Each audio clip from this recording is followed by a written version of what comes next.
यथार्थ मोक्ष।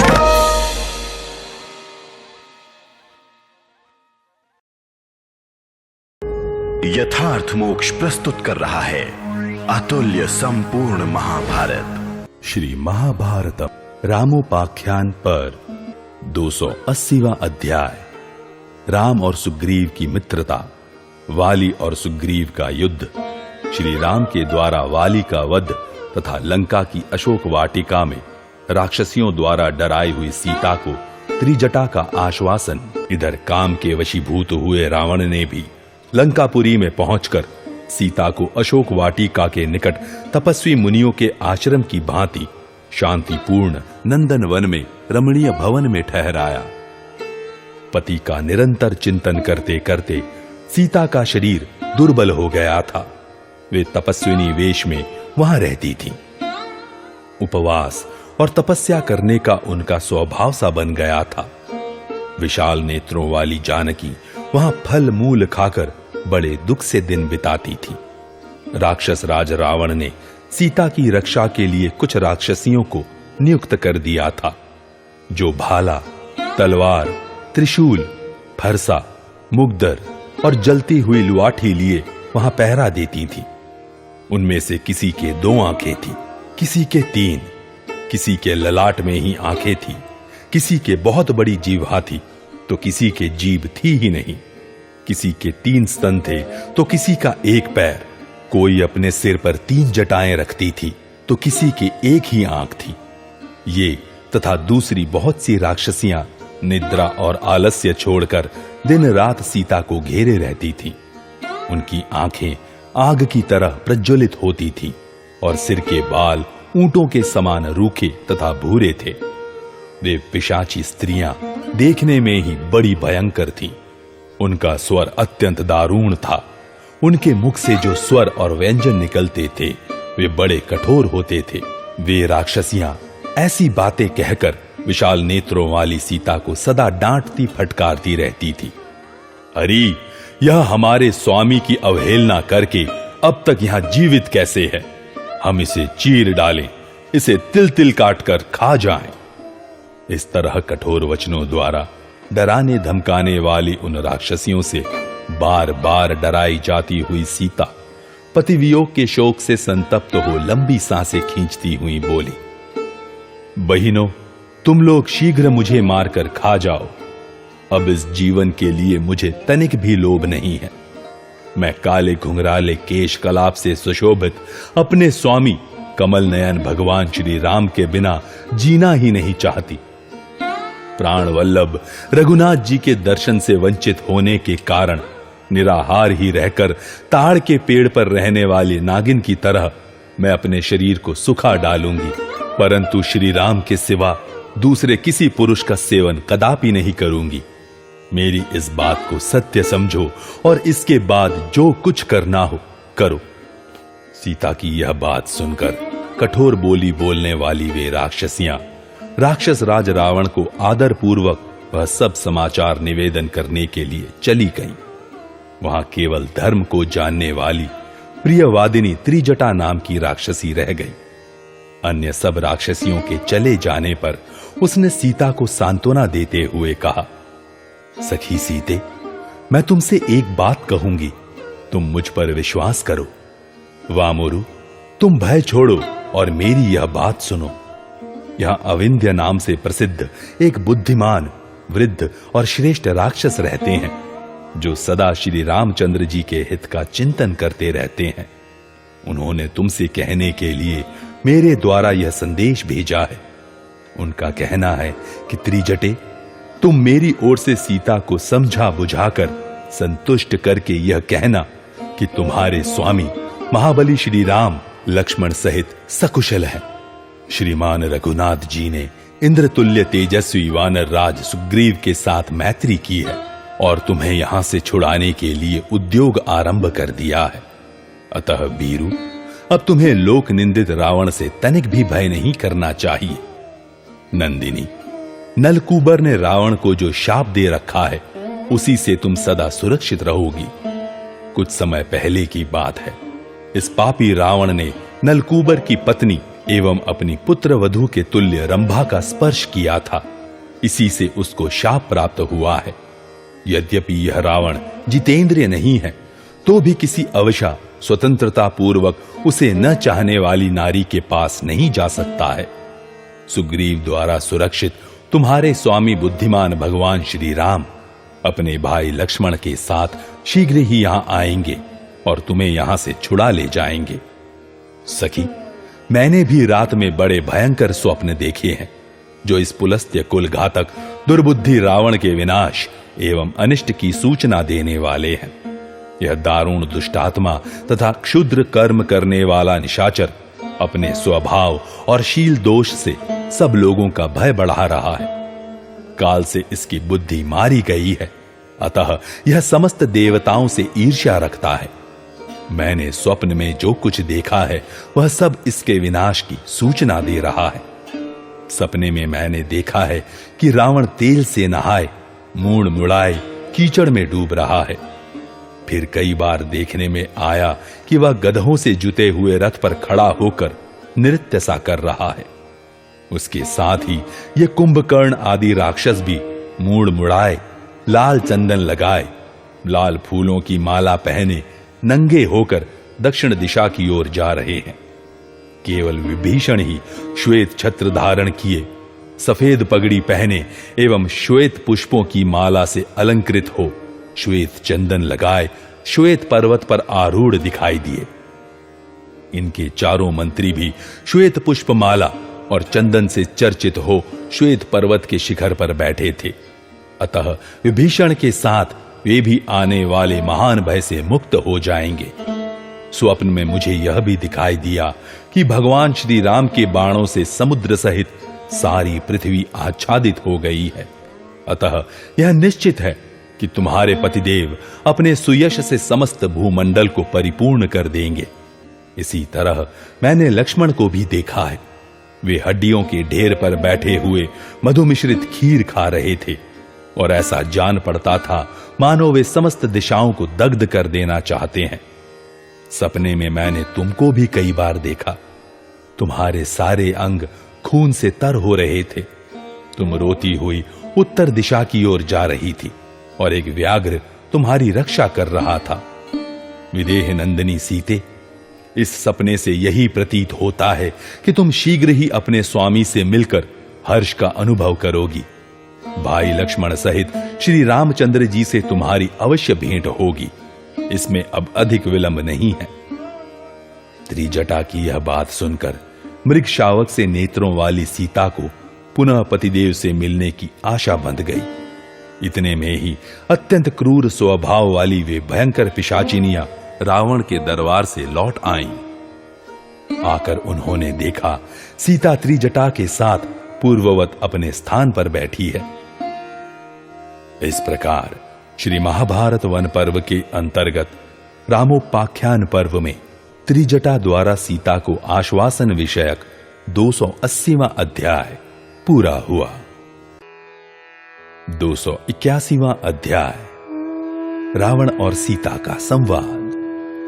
मार्कंडेय जी कहते हैं, युधिष्ठिर, तदनंतर एक दिन जब पतिव्रता सीता स्वामी के वियोग से दुख से पीड़ित हो, मैले कपड़े पहने केवल चूड़ामणि मात्र आभूषण धारण किए राक्षसियों से घिरी हुई एक शिला पर बैठी दीन भाव से रो रही थी, उसी समय देवता, दानव, गंधर्व, यक्ष और किम पुरुष किसी से कभी युद्ध में परास्त न होने वाले रावण काम बाण से पीड़ित हो अशोक वाटिका में गया। वहां उसने सीता को देखा और काम वेदना से व्यथित होकर वह उनके समीप चला गया। रावण ने दिव्य वस्त्र धारण कर रखे थे। उसके कानों में सुंदर मणिमय कुंडल झलक रहे थे। वह विचित्र माला और मुकुट पहने मूर्तिमान वसंत के समान शोभा संपन्न जान पड़ता था।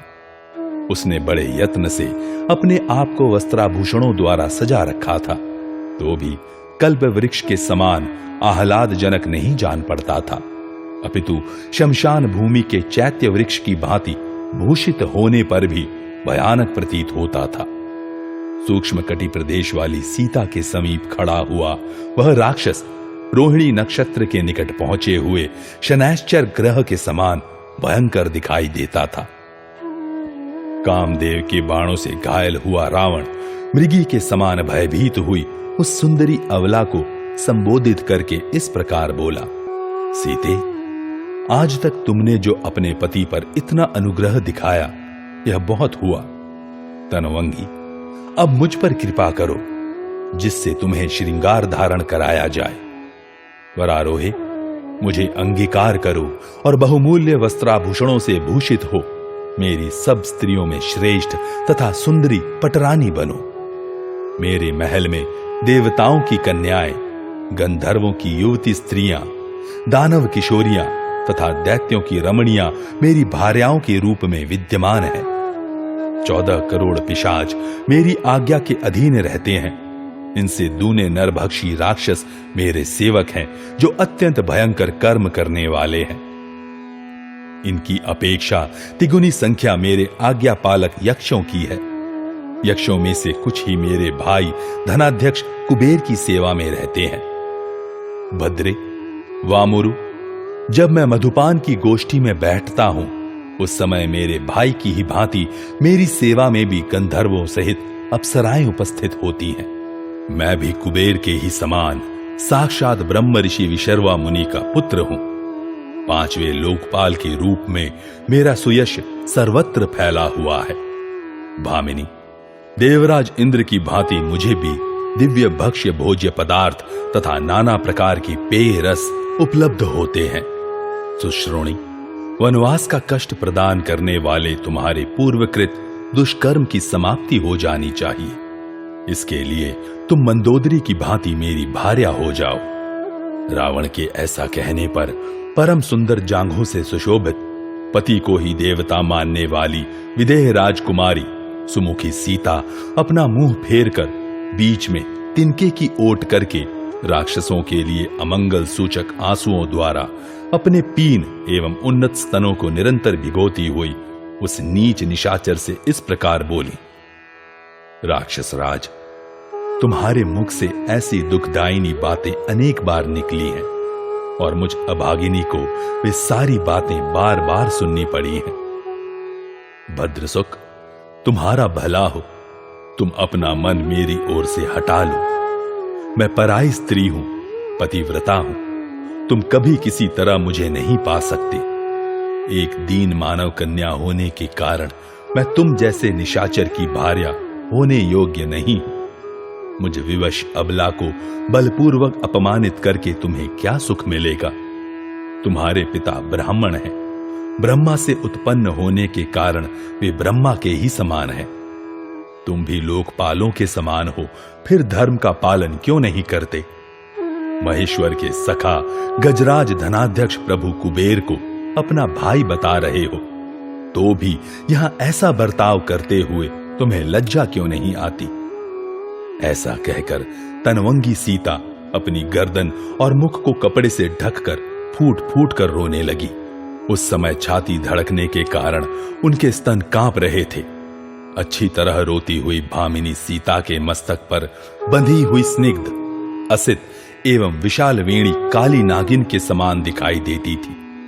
सीता के मुख से यह अत्यंत निष्ठुर वचन सुनकर और उनके द्वारा कोरा उत्तर पाकर भी दुर्बुद्धि रावण पुनः इस प्रकार कहने लगा, सीते, भले ही कामदेव मेरे शरीर को पीड़ा देता रहे, परंतु मैं तुम जैसी मनोहर मुस्कान वाली सुंदरी युवती को राजी किए बिना तुम्हारे साथ समागम नहीं करूंगा।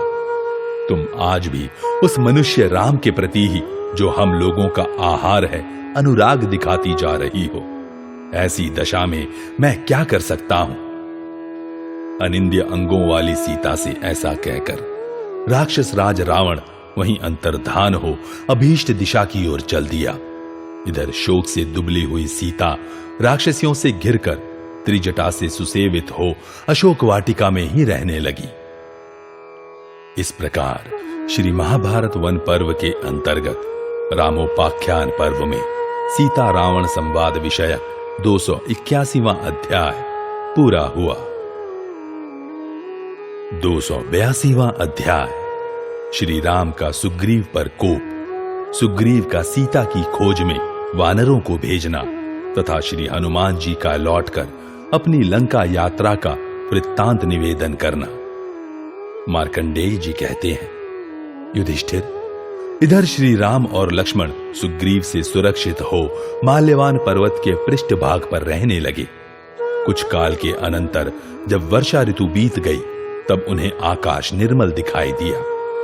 शरद ऋतु के निर्मल आकाश में ग्रह, नक्षत्र तथा ताराओं सहित विमल चंद्रमा का दर्शन करके शत्रु संहारक श्री राम अभी पर्वत पर सोए ही थे कि कुमुद, उत्पल और पद्मों की सुगंध लेकर बहती हुई शीतल एवं सुखद वायु ने उन्हें सहसा जगा दिया।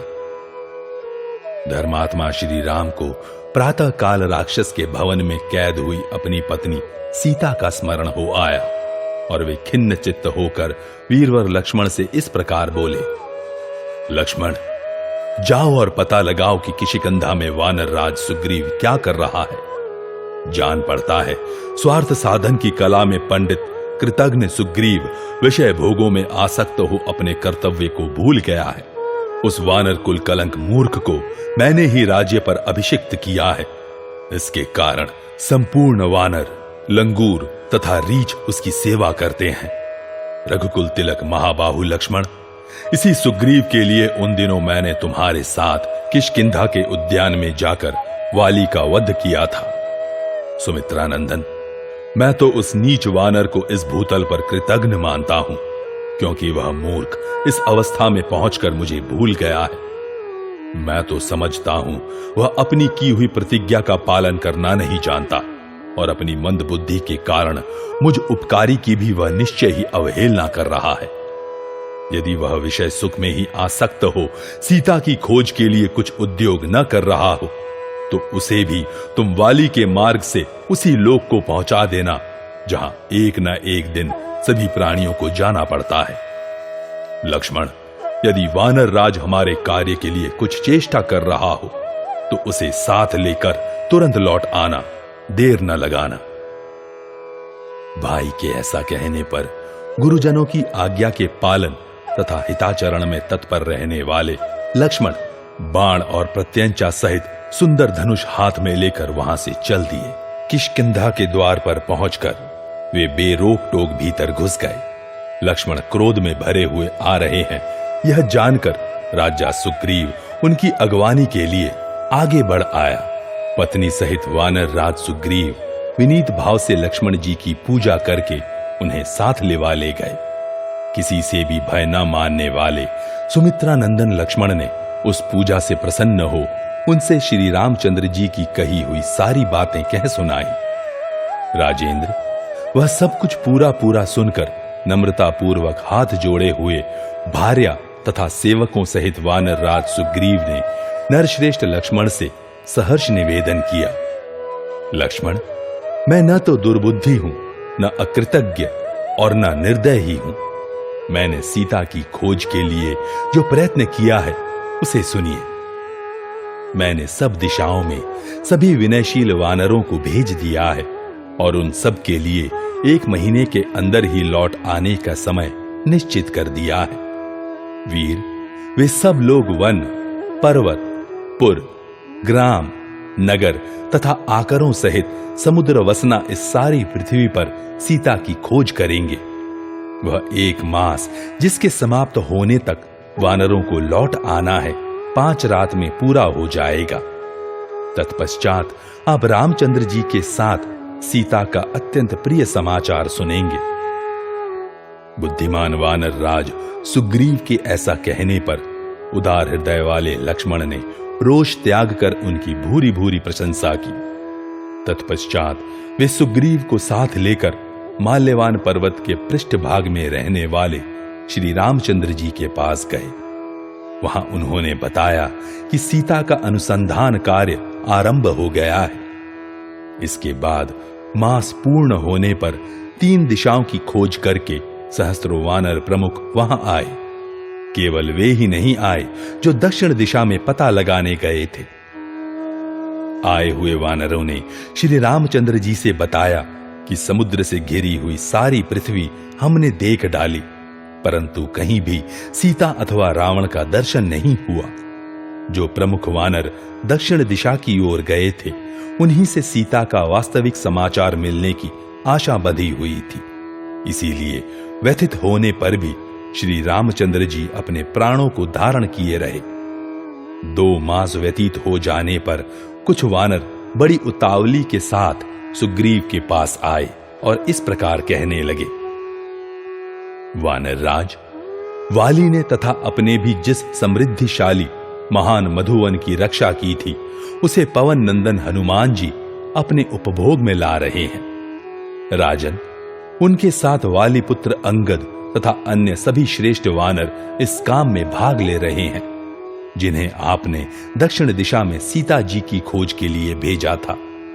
उन वानरों के अनुचित बर्ताव का समाचार सुनकर सुग्रीव को यह विश्वास हो गया कि वे सब काम पूरा करके लौटे हैं, क्योंकि ऐसी धृष्टतापूर्ण चेष्टा उन्हीं सेवकों की होती है जो अपने कार्य में सफल हो जाते हैं। बुद्धिमान वानर प्रवर सुग्रीव ने श्री रामचंद्र जी से अपना निश्चय बताया। श्री रामचंद्र जी ने भी अनुमान से यह मान लिया कि उन वानरों ने अवश्य ही मिथिलेश कुमारी सीता का दर्शन किया होगा। हनुमान आदि श्रेष्ठ वानर विश्राम कर लेने के पश्चात श्री राम और लक्ष्मण के समीप बैठे हुए उन वानर राज सुग्रीव के पास गए। युधिष्ठिर, हनुमान जी की चाल ढाल और मुख की कांति देखकर श्री रामचंद्र जी को यह विश्वास हो गया कि इन्होंने सीता को देखा है। सफल मनोरथ हुए हनुमान आदि प्रमुख वानरों ने श्री राम, सुग्रीव तथा लक्ष्मण को विधिपूर्वक प्रणाम किया। उस समय श्री रामचंद्र जी धनुष बाण लेकर उन प्रणाम करते हुए वानरों से पूछा, क्या तुम लोग सीता का अमृतमय समाचार सुनाकर मुझे जीवन दान दोगे? क्या तुम लोगों को अपने कार्य में सफलता मिली है? क्या मैं युद्ध में शत्रुओं को मारकर जनक नंदनी सीता को साथ ले पुनः अयोध्या में रहकर राज्य करूंगा? विदेह नंदिनी सीता को बिना छुड़ाए तथा समर भूमि में शत्रुओं का बिना संहार किए पत्नी को खोकर और अवधूत बनकर मैं जीवित नहीं रह सकता।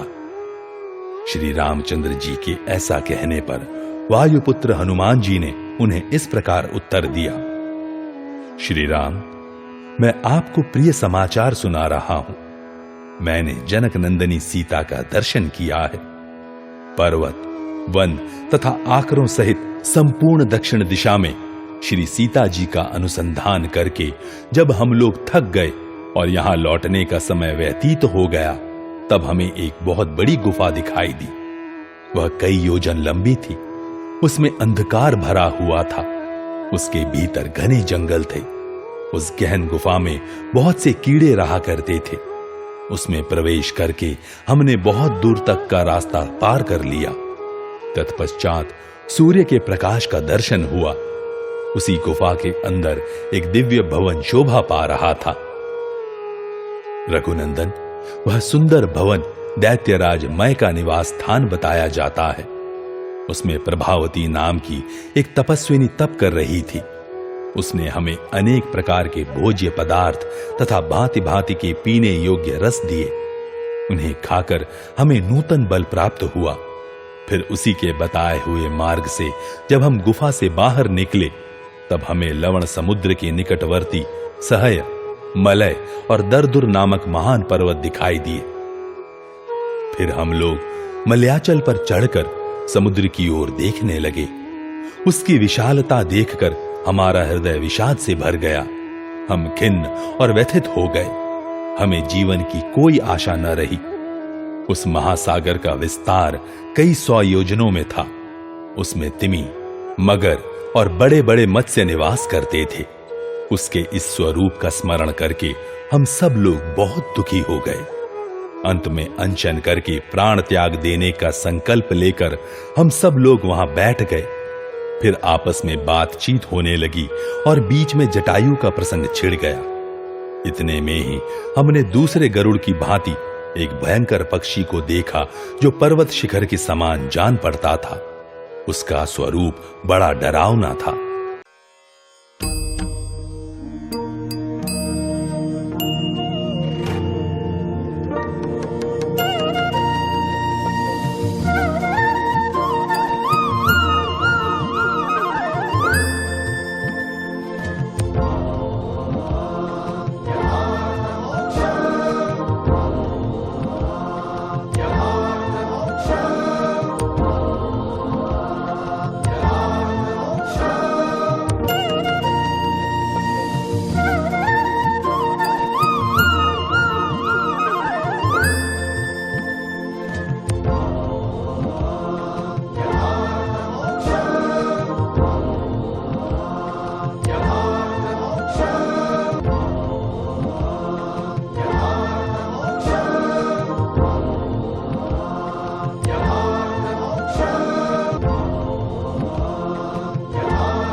यथार्थ मोक्ष